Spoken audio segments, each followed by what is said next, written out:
Hello, my dear students. How are you all? I hope everyone is doing good.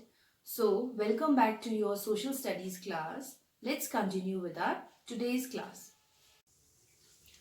Class 4th in your today's social studies class will continue with lesson number 6, maps. In the previous video, I told you about maps, uses of maps and the types of maps. I told you that there are mainly two types of maps. One is physical map and the other is political map. So today we'll continue from components of maps. Now components of maps, what are the components of maps? In a map, few components are there, like one is title, then directions, then map scale, signs and symbols, colors and key.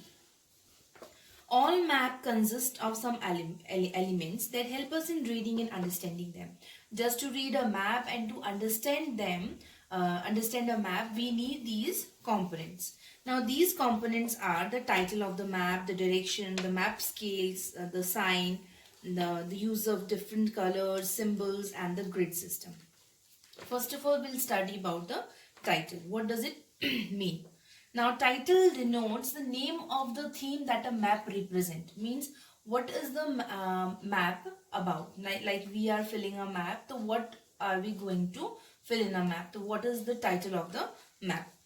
Like in most of the map, it is present on the top right corner. Like what is the theme of, what is the title of the map? The title is usually written in capital letters. Okay, like it is used, for example, like India's map is there. So what kind of map is there? Physical map or a political map? What type of map is that? So that means that the theme of the map, no, this is the title. Okay, then comes to number 2, directions. Directions, we all know that there are 4 directions: north, east, west and south. These are the 4 directions, and we call these directions as cardinal directions also. Now a map, we all know, is always indicates these directions on it. Okay, directions are always indicated on a map. We indicate direction like this and like this. We indicate on a map directions like these. This is north, south, east and west. This is the direction. Now while reading a map, we can know the directions in which we are moving, or the direction towards which we need to move to reach our destination. Through these directions we can indicate the direction. We can know the direction in which direction we have to move. Then in most maps, north N, it's represent what at the top of the map. N means north, and S means south, it is at the bottom of a map, and E means east, it is towards the right hand side of the map, and W means west, and it is towards the left hand side of the map. So every map has a compass rose to show cardinal direction. To show this cardinal direction, every map has a compass rose. Now, what is a compass rose? So this is the picture of a compass rose. Okay, this is the compass rose, and this is north, south, east and west. So this is the compass rose. Okay. Then after that comes third is map scale. Now what is map scale? This map scale is used to show the distance between the places accurately. Between two distance, like it shows the relationship between the actual distance on the ground and the distance on the map. To show the relationship between them, it is used. Like actually the distance on the ground is 100 centimeter, but we cannot show 100 kilometer, but we cannot show 100 kilometer on a map. So we will take 100 kilometer as 1 centimeter on map. So it means 1 centimeter on the map is equal to 100 kilometer on the ground. So just to take this 100 kilometer equals to 1 centimeter on the map. This map scale is used. Okay, this is called map scale. Then comes signs and symbols. Now signs and symbols are also used on many maps. Why are these signs and symbols used? Because they represent different or special features of the map. How? They are simple and easy to understand. Just because of these signs and symbol, it becomes very easy for us to understand to understand the things on a map.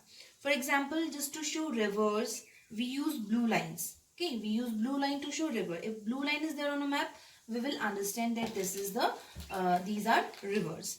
Okay, that where the blue line is going, it means the river is passing from this place to this place. Now we also use symbols of trees. Okay, we also use symbols of trees to show the places where forests are present. Wherever we'll see the trees, it means in this place there are forests. Similarly, a hospital may be represented by a sign of an alphabet H. Hospital, it is represented by a sign H. On the other hand, if by a symbol of an aeroplane, if an aeroplane is there, it means there is a location of an airport on the map. It means on a map we will understand that here in this place there is an airport. Okay, so I will show you few of the symbols that are used on the map. So these are the symbols used in a map. Okay.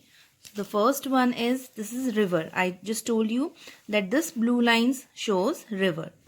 Now this is bus station. This is the picture of a bus. So it shows that there is a bus station. Now traffic light, you can see this traffic light. This is the sign of traffic light. This aeroplane means there is an airport.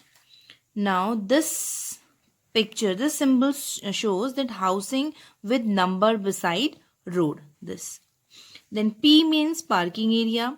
If you'll represent P in a map, it means there's a parking area.